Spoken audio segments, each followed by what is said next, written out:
নমস্কার বন্ধুরা, welcome back to my channel বন্যা ডেলি লাইফে তোমাদের সবাইকে স্বাগত জানিয়ে আবার একটা নতুন ভিডিও নিয়ে চলে এসেছি। তো আজকে রান্না করব খাসির মাংসের পাতলা ঝোল আলু দিয়ে। যেহেতু গরম পড়ে গেছে, এখন খুব কিন্তু গরম, বেশি মশলা দিয়ে তো খাবার খাওয়া ঠিক না। তো আমি একদম পাতলা করে একদম গরমের উপযুক্ত একটা খাসির মাংসের পাতলা ঝোলের রেসিপি দেখাবো তোমাদের। তো তোমরা দেখতে থাকো প্রথম থেকে শেষ পর্যন্ত। আর বন্ধুরা, আমার চ্যানেলটি অবশ্যই সাবস্ক্রাইব করবে, যারা যারা নতুন আসছো, নতুন দেখছো, অবশ্যই কিন্তু চ্যানেলটি সাবস্ক্রাইব করবে। তো চলো শুরু করি রান্না। তো দেখো, এখানে আমি খাসির মাংস নিয়ে নিয়েছি। তো প্রথমে মাংসে কিছু মশলা আমি মেখে রাখবো। প্রথমে দিয়ে দেবো সামান্য পরিমাণ লবণ, দিয়ে দেবো সামান্য পরিমাণ হলুদ গুঁড়ো, আর দিয়ে দেবো 1 চামচ টক দই, আর তার সাথে দিয়ে দেবো 2 চামচ তেল। এবার এইগুলো সুন্দর করে আমি মেখে রাখবো। তো এইভাবে মেখে রাখলে কিন্তু মাংসটা অনেকটা নরম হবে, যেহেতু দই দিয়ে মাখছি, আর রান্নাও তাড়াতাড়ি হবে, খেতেও কিন্তু খুব ভালো লাগবে। এরকম মেখে আধ ঘন্টা রেখে দেবো আমি। তো এরকম আধ ঘন্টা আমি ঢাকা দিয়ে রাখবো। তো দেখো বন্ধুরা, আলু দিয়ে যেহেতু রান্নবো, তার জন্য দেখো এরকম গোল গোল করে আলু কেটে নিয়েছি। এখন আলুটা ভেজে নেবো প্রথমেই। তার জন্য কড়াই বসিয়ে দিয়েছি। দেখো, কড়াইতে দিয়ে দেবো তেল। তো দেখো, তেল গরম হয়ে গেছে, এখন আলু ভেজে নেবো। আলু দিয়ে দিলাম।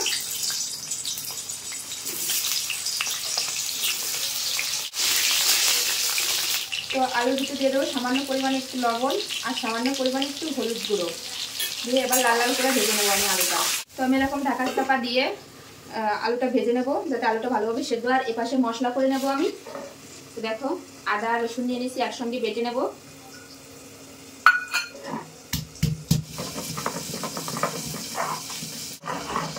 তো দেখো, আমি আদা রসুন সুন্দর করে মিহি করে বেটে নিয়েছি, এবার তুলে নেবো।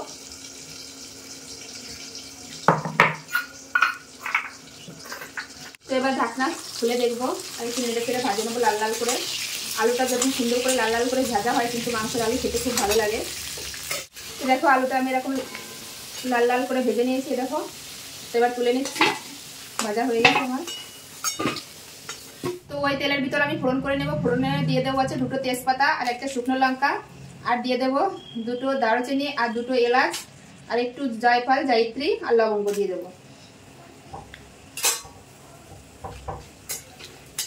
তো ফোড়নটা ভাজা ভাজা হয়ে গেছে, এখন দিয়ে দেবো পেঁয়াজ কুচি।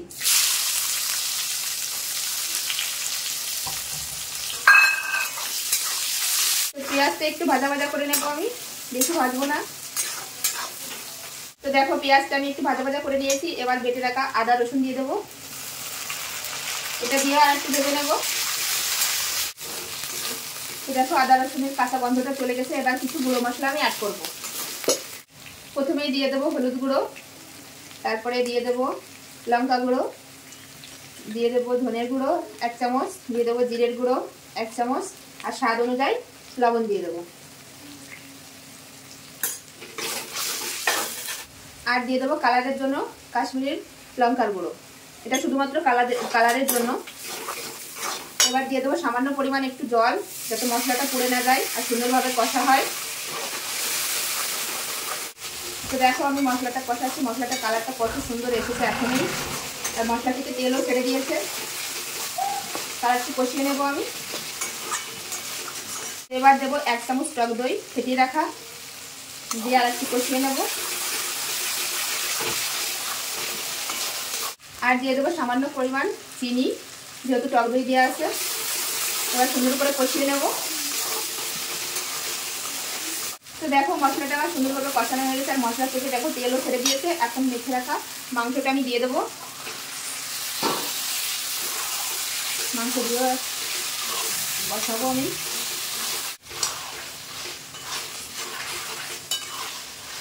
তো দেখো, আমি কয়েক মিনিট নেড়ে নিয়েছি। এবার ঢাকা চাপা দিয়ে আমি তখন কষিয়ে নেবো সুন্দর করে। তখন 10 থেকে 15 মিনিটের জন্য আমি ঢাকা চাপা দিয়ে দেবো। তো দেখো, 10 থেকে 15 মিনিট হয়ে গেছে। এবার ঢাকনাটা খুলে রাখবো। তো এই দেখো, মাংস থেকে অনেকটা জল বেরিয়েছে। এই মাংসের জলেই কিন্তু মানে অর্ধেকটা সেদ্ধ হয়ে যাবে। তো আবার আমি ঢাকা দিয়ে রাখবো এরকম 10 মিনিট। তো দেখো, আবার আমি ঢাকনাটা খুলে রাখবো যে কেমন হয়েছে।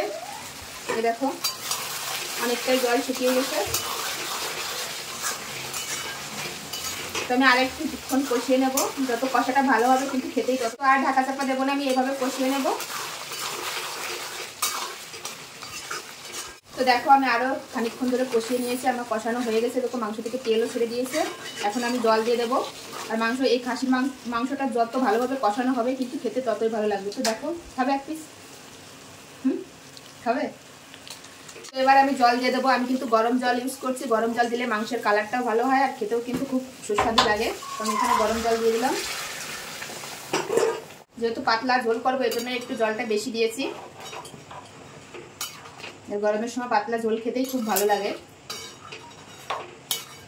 তো এখন আমি 20 মিনিটের জন্য আমি ঢাকা দিয়ে রাখবো। তো দেখো 20 মিনিট হয়ে গেছে। এবার আমি ঢাকনাটা খুলে দেখবো। তো মাংস অর্ধেক জাল হয়ে গেছে। এবার ভেজে রাখা আলু আমি দিয়ে দেবো।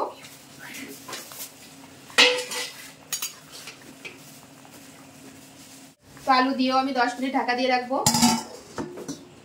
তো দেখো আরো 20 মিনিট হয়ে গেল। আবার ঢাকনাটা খুলে দেখবো কেমন হয়েছে।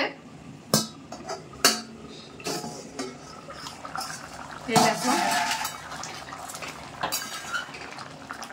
আলু মাংস দুটোই আমার সেদ্ধ হয়ে গেছে। এবার দিয়ে দেবো গরম মশলা গুঁড়ো,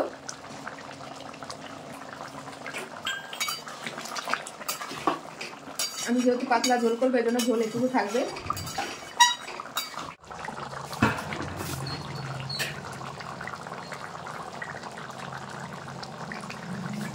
তো দেখো আমার রান্নাটা হয়ে গেছে। এখন আমি নামিয়ে নেব। আর কেমন হয়েছে দেখতে অবশ্যই বলবে কমেন্টে। এই খাসি মাংসের পাতলা ঝোল। তো চলো আমি গ্যাস বন্ধ করে দিয়েছি। যে এবার একটু ঠান্ডা হয়ে যাক আর আমি এই জায়গাটা একটু গুছিয়ে নিই, তারপরে আমরা সবাই মিলে খাবো। তো দেখো আমার রান্নাও শেষ হয়ে গেছে আর আমার ছেলেও চলে এসেছে এখন খাবার খাবে। তো দেখো তোমাদের ফাইনাল লুকটা দেখাই কেমন হয়েছে। এই দেখো খাসির মাংসের পাতলা ঝোল আলু দিয়ে। আর দেখো গ্রেভিটা কত সুন্দর হয়েছে ঝোলটা। তো চলো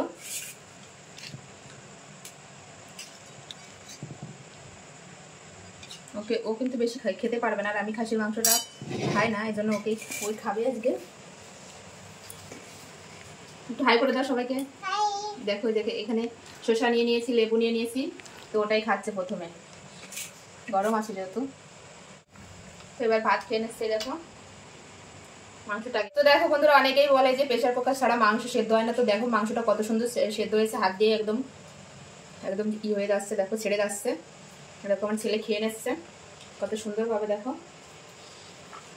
তো কেমন লাগলো আমার এই ভিডিওটি খাসির মাংসের পাতলা ঝোল আলু দিয়ে অবশ্যই কমেন্টে বলবে। আর ভালো লাগলে অবশ্যই লাইক কমেন্ট শেয়ার করবে আর চ্যানেলটি সাবস্ক্রাইব করবে এরকম নিত্য নতুন ভিডিও দেখার জন্য। তো চলো বন্ধুরা আজকের মতন বাই, এখানেই শেষ করছি। আবার দেখা হবে নতুন কোনো রেসিপির সঙ্গে নতুন কোনো দিন দিয়ে। তো চলো টাটা। টাটা করে দাও, বাই বাই। এরকম ছেলেও বাই বাই করতেছে। চলো বন্ধুরা ভালো থাকবে, সুস্থ থাকবে।